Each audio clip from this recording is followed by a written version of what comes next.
Greetings, my dear viewer. You're on the channel The Price of Cheating. The channel is for those who appreciate traditional family values and condemn adultery. So be sure to subscribe to the channel. Let's get started.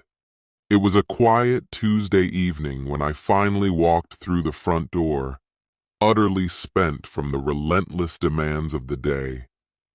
The soothing scent of a homemade meal lingered in the air, blending seamlessly with the low hum of the television. As I dropped my keys into the familiar dish near the door, I let out a long, weary sigh, the day's strain bearing heavily on me. All I wanted was a peaceful evening with Harper, my wife of nearly 12 years. Our evenings followed a comforting routine: dinner, deep conversations, and sometimes curling up with a movie before heading to bed. But tonight, something was different. A subtle but undeniable tension hung in the air. Harper sat at the kitchen table, her hands clasped tightly, her forehead creased in thought. She looked up as I entered, her expression difficult to read. It was rare for her to appear so serious, especially at this hour. "Hey," I said, trying to inject a bit of levity into my tone, hoping to ease the unease that had settled between us. "Everything okay?" She motioned toward the chair across from her. "Sit down," she said quietly, her voice carrying a weight that made my stomach tighten. A knot of dread formed within me. I'd heard enough stories from friends to recognize the gravity of conversations that began this way. They rarely led to good news. I sat down cautiously, my chest tightening with apprehension. "I don't really know how to say this," she began, avoiding my eyes. "But I need to be honest with you.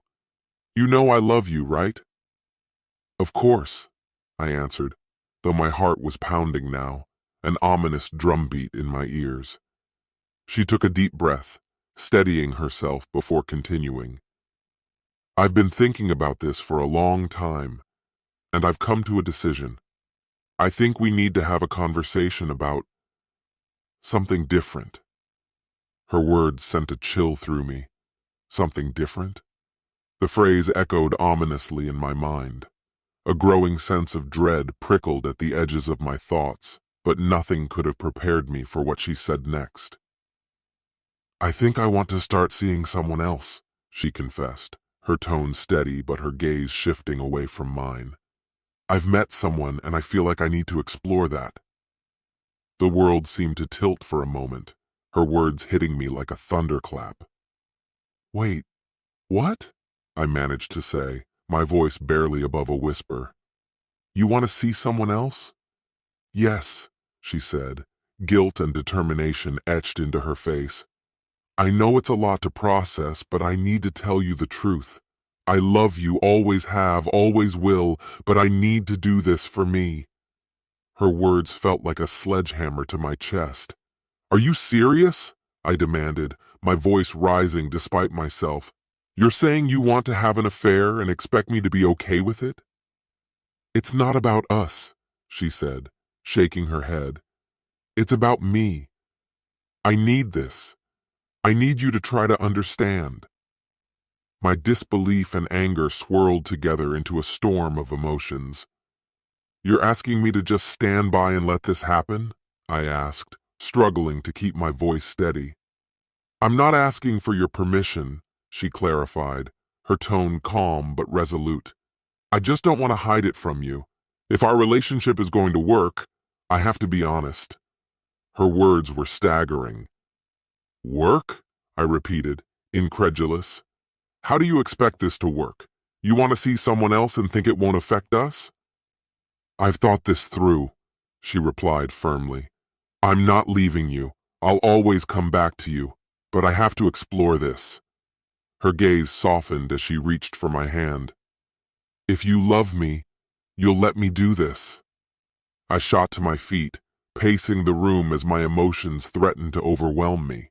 Confusion, anger, betrayal. I couldn't believe this was happening. 12 years together, and this was the conversation we were having. "This is madness," I muttered, more to myself than to her. "You say you love me, but how can you do this?" "It's not easy for me either," she said softly. "But I need you to try to see it from my perspective." Her words only deepened the wound. "And what if I can't?" I asked, my voice low. "What if I can't accept this?" A heavy silence filled the space between us. Finally, she spoke, her voice tinged with sadness. "I don't know," she admitted, "but I hope you'll try." I needed space, anything to clear my racing thoughts. Without another word, I left the kitchen and moved into the living room, my mind spinning. How could this be real? Harper, my Harper, was telling me she wanted to pursue someone else and still keep me in her life. It defied all logic, all sense of what I thought our relationship was built on. The days that followed were a blur of sleepless nights and unanswered questions. Her words replayed in my mind on an endless loop, each iteration twisting the knife further. Had I missed something along the way? Had we grown apart more than I'd realized?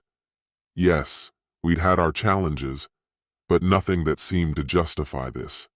By Friday, I was at my breaking point. Unable to focus on anything else, I called in sick to work.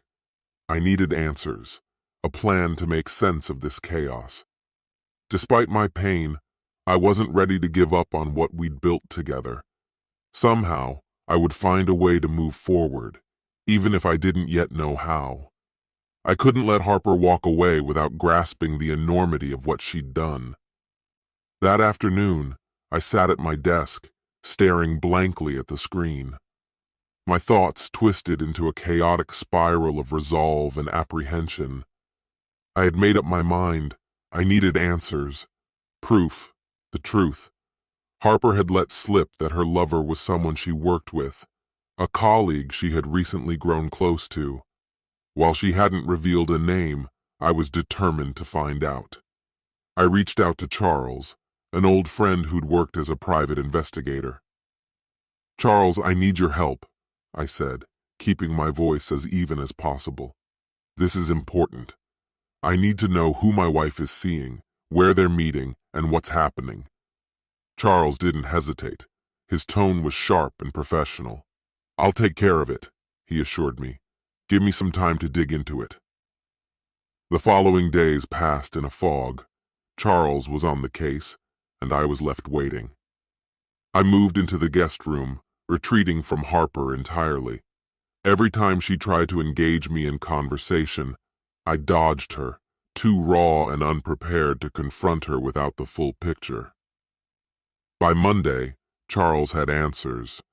Harper's lover was Thomas, a recent hire at her office. Charles had traced their movements and pieced together their routine, stolen hours spent together after work, either in his car or at his apartment. The revelation struck me like a blow.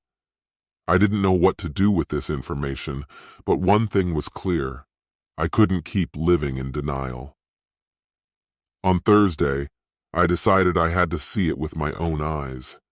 I called in sick to work, steeling myself for what I might discover. Early that morning, I followed Harper to her office, keeping a safe distance to avoid detection. She carried on as if nothing was wrong, unaware of my presence. At around 4 p.m., she walked out of the building, and there he was, Thomas, waiting for her. I watched as they exchanged a brief kiss before climbing into his car and driving away. My chest tightened as I trailed them, every mile worsening the ache in my gut. They wound through the streets until they reached a quiet suburban neighborhood. I pulled over and watched as they parked in the driveway of a modest 2-story home. Harper stepped out, laughing, as Thomas opened the door for her. Without hesitation, she disappeared inside. Sitting in my car, I was overwhelmed by a mix of fury and heartbreak. This wasn't a fleeting mistake or a one-time lapse in judgment. It was calculated, deliberate. I couldn't ignore it any longer. I had to do something. But what? The next day, I avoided Harper completely. Facing her, knowing what I now knew, was unbearable. I threw myself into work, burying my thoughts in routine tasks, anything to escape the storm brewing within me. That morning, I checked in with Charles again. He had uncovered more. Harper and Thomas had been seeing each other for weeks. Worse, they were planning a weekend getaway together, a romantic retreat. The brazen confidence of it burned in my chest. By Friday afternoon, I reached my limit. The weight of anger and sorrow had become too much to bear. Without a concrete plan, I found myself walking into a lawyer's office. My heart raced as I sat down, grappling with the reality of what I was about to do. "I want to file for divorce," I said, my voice steady even as my insides churned. "On grounds of adultery. What are my options?" The lawyer nodded, pen moving briskly over his notepad. "We can proceed with that," he said. "Do you have evidence?" I hesitated, the thought of Harper accusing me of betrayal for uncovering her lies making my stomach turn. But the facts were clear. Her actions had left no room for doubt, and the betrayal was too glaring to ignore. This wasn't the path I had wanted to take, but she had left me no choice. I had no other options left. I handed the lawyer the photos Charles had sent, shots of Harper and Thomas together, their text exchanges, the places they visited, and details of a weekend getaway they had planned. He went through them all carefully before leaning back in his chair. "This is strong evidence," he said. "If you're sure this is the path you want to take, we can start the process immediately." I nodded, determined. I need her to face the consequences of her actions. She has to understand what she's done. I won't let this go. The lawyer gave a sympathetic nod and started outlining the next steps. He explained that we'd file for divorce, with the evidence of infidelity making my case stronger. As we delved deeper into the legal process, an unexpected relief washed over me. This wasn't the outcome I had wanted, but it felt like the only path forward. When the weekend came, Harper was preparing for her trip with Thomas. I couldn't bring myself to confront her, not after everything I had discovered. I spent most of the day away, running errands and mentally preparing for the inevitable. By noon, I found myself parked outside the house, unsure why I was there. But something inside me urged me to stay. I needed to see her leave. Harper walked out, suitcase in hand, and waved cheerfully before getting into Thomas's car. I watched them kiss before they drove off, my stomach in knots. I stayed in the car a moment longer, making sure they were really gone, then drove to the Hilton, the hotel where I knew they would stay. I had done my research. I knew when they'd check in and even their room number. Confrontation wasn't part of my plan. No, this would be handled another way. I checked in as a guest, requesting a room next door. Inside, I set up hidden cameras and audio devices, preparing to document everything. This wasn't just about ending our marriage. I wanted her to feel the full weight of her betrayal. Through the peephole, I saw them arrive. They went inside, and the door clicked shut behind them. My heart sank, but I steeled myself. Hours dragged on as I watched them through the cameras. I wasn't sure what I expected. Vindication, perhaps, but all I felt was hollow. Watching them together, laughing, embracing, it confirmed everything, yet it felt like my world was collapsing with each moment. The door opened briefly. Thomas stepped out, casually dressed, while Harper stood in the doorway in a robe, her hair messy from the trip. She smiled, a smile that seared into my memory. When Thomas returned, they kissed, and then moved to the bed. I couldn't look away as they undressed and made love. Each second felt like another shard of my soul was ripped away. When it was over, and they lay in bed together, a deep, raw anguish overtook me. This wasn't the justice I had imagined. It was pure torment. Eventually, I packed up and left the hotel, numb to everything around me. Back home, I sat alone in the living room, replaying the events over and over. Harper would be back on Sunday. I knew I had to face her. There was no turning back. When she walked in that afternoon, she greeted me like nothing had changed. "Hey, you look all right. How was your weekend?" I didn't answer. I stood up and met her gaze, my voice cold. "Sit down, Harper. We need to talk." Her cheerful expression faltered, but she obeyed. "What's going on? You've been so distant." "I know," I said, my voice flat. "I know everything. About Thomas, about your weekend. I know exactly what you did." Her face drained of color. "What are you talking about? How could you possibly—" "I've been watching," I interrupted, the words icy. "I know where you were, who you were with, and what you did."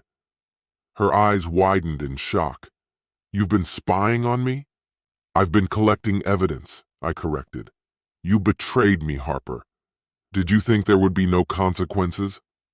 I slammed the photos, footage, and phone records onto the table. The proof of her infidelity was undeniable. "You've destroyed everything," I said, my voice shaking with a mix of anger and sadness. "And I'm done." Harper stared at the evidence, her face a blend of guilt and disbelief. For the first time, I saw a flicker of regret in her eyes, but she didn't speak. She just stood there, silent. "Pack your things," I said, my voice breaking. "We're done."